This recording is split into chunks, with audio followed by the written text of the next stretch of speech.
In this week's parsha, we're introduced to a ganaf. A ganaf is somebody who jumps over his friend's fence in the middle of the night, goes to his backyard to steal a bike. And a week later, he gets caught. What's the penalty? He has to return the bike, the value of the bike, and he has to pay what's called kefil, double the amount of the bike. So if the bike was $200, he owes his friend now $400. A gazlan can also steal a bike. The difference is when he steals a bike, it's in broad daylight. It's in front of his victim. He has no fear of his victim, and he has no fear of God. The ganaf, however, clearly fears man, but doesn't fear God. So God is not feared in both cases, but in the case of the ganaf, he sees that the ganaf fears man over God. And as a penalty for this lack of fearing God, it's called lack of yiras shamayim, the Torah punishes him more severely than the gazlan. His punishment is not necessarily on the damage that he caused his victim. It's the damage, it's the punishment, it's the kanas, it's the damagement that shows that he had a lack of yiras shamayim. Oftentimes in life, we're presented with situations where we have to decide who's going to influence more, the Torah or our neighbor.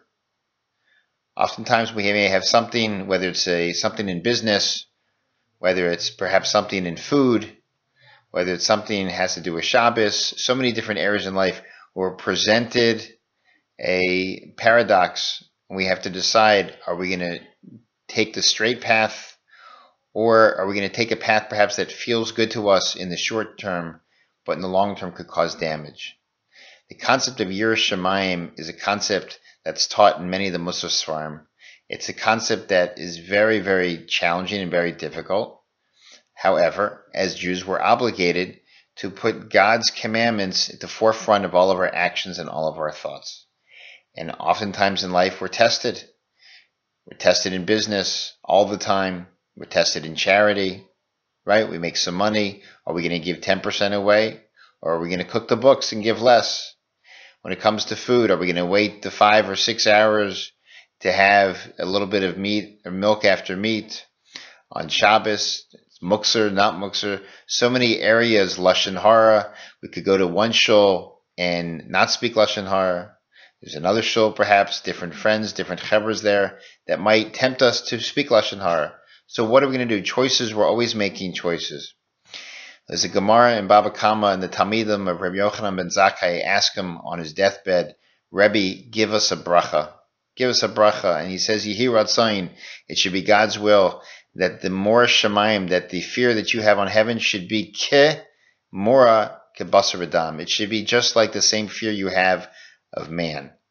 And his Talmud says, Rebbe, we're Kedaishim, we're holy people. We spend all of our time learning. How could you suggest that perhaps our fear of man could be greater than our fear of God? And the answer is because all of us, no matter what madrega we are, whatever level we are, we're always tempted. And the Yetzer Hara is very powerful. And it needs chizik. We need constantly to remind ourselves what we're here for in this world, and to put God and put the fear of heaven at the forefront of all our activities, so that we're not tempted by the Yetzer Hara to pick taiva, to pick kavod, kina, all the things that perhaps could distract us, that make us feel good, that may taste better in the short run, that give us our own pleasure in the short run, but eventually in the long run can cause Avera's damage, not just to ourselves, but to our families and to Klal Yisrael. And so in this week's Parsha Mishpatim, as we read the ganaf, let's remember, when we don't act with yiras shamayim, we're stealing from ourselves. We're stealing those opportunities to get close to Hashem, to live a life of kedusha, of purity, and to fulfill our tachlis in the world, which has the vekas to get close to Hashem, His Torah, and His mitzvahs. A good Shabbos.